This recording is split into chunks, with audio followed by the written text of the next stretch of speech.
right, Euro Aussie. I got Euro Aussie, and I think I'll just do both PAs because I traded two different pairs today, and they both went not good. Just go ahead and say it. Revenge trading got the best of me today. I thought I was over that. Total loss of about 7.5% on my total account. Yeah, that's a tough one. And 3.75 R. I didn't trade full size on everything, so if I would have, it would have been way worse.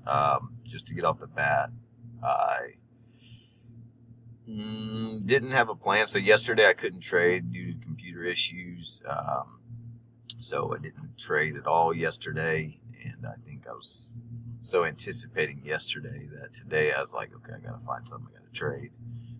Trades have been going really well, and then yesterday happened, and then today I was like, okay, I got to trade this.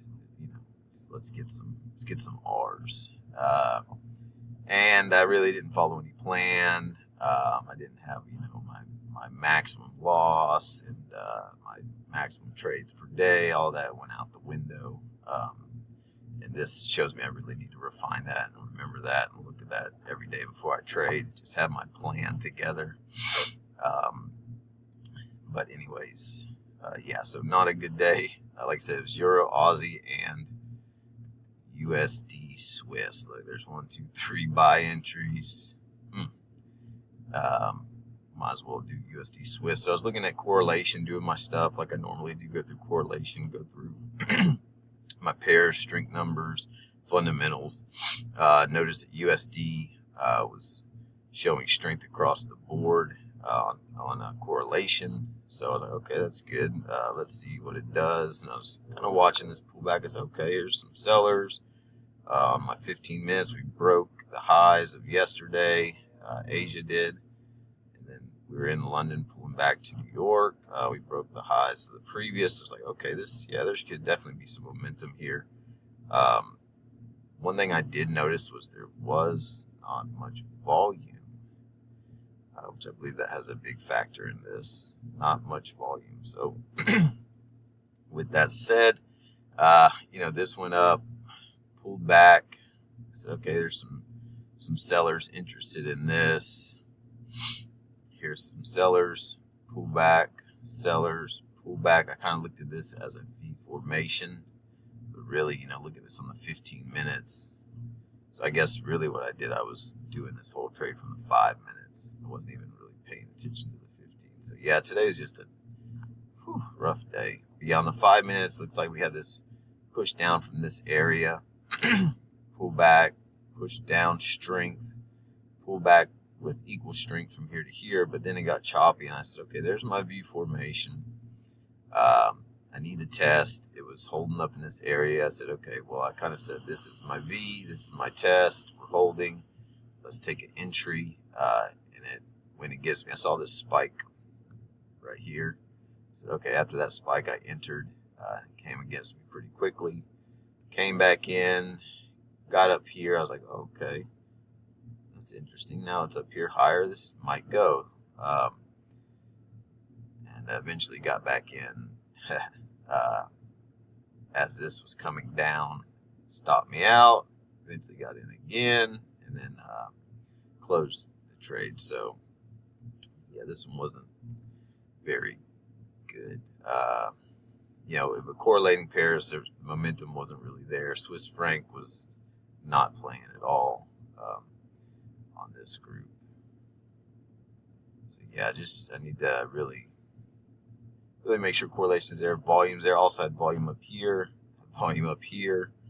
and I'm still kind of on the underside of all this volume. So who is buying way up there?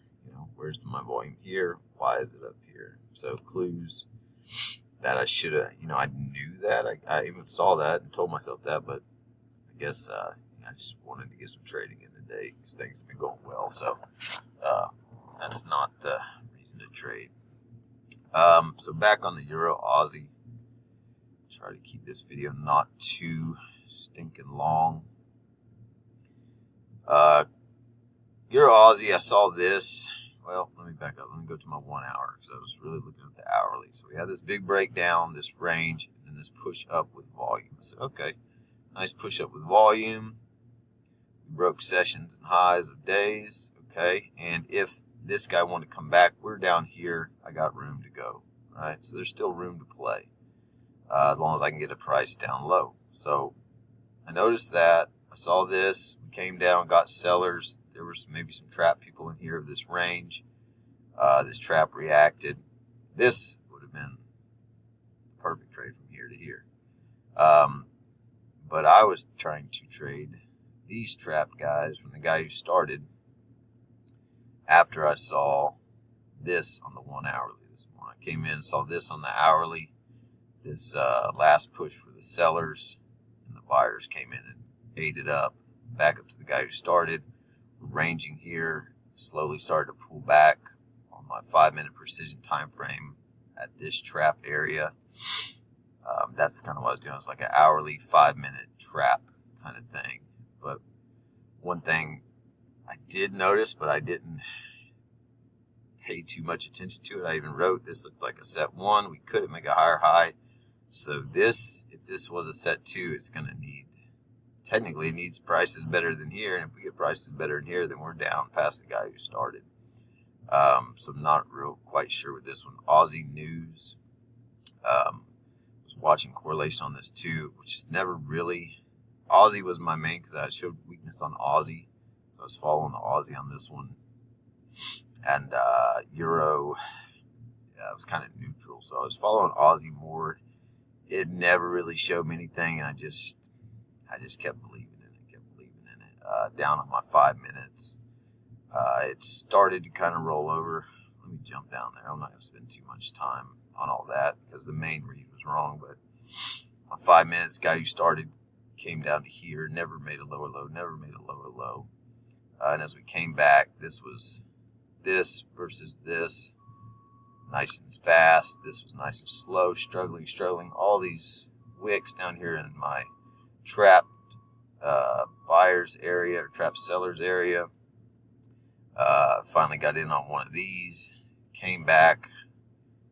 Started to go and then came back and I closed it. I had my stops below the trap, so it actually wouldn't have hit me. I had my stops pretty healthy below the trap because I said, I remember telling myself that this is the price you pay for anticipating. Get down here, you anticipate, instead of trying to get in way up here, which the rest of these I did. I got in way up here on this entry, got in way up here on this entry, got in up here on this entry, just craziness. And a big thing that I noticed was the time of day. This is 10 o'clock my time. That's 11 o'clock New York City time. I don't trade this late in the day. London's closed.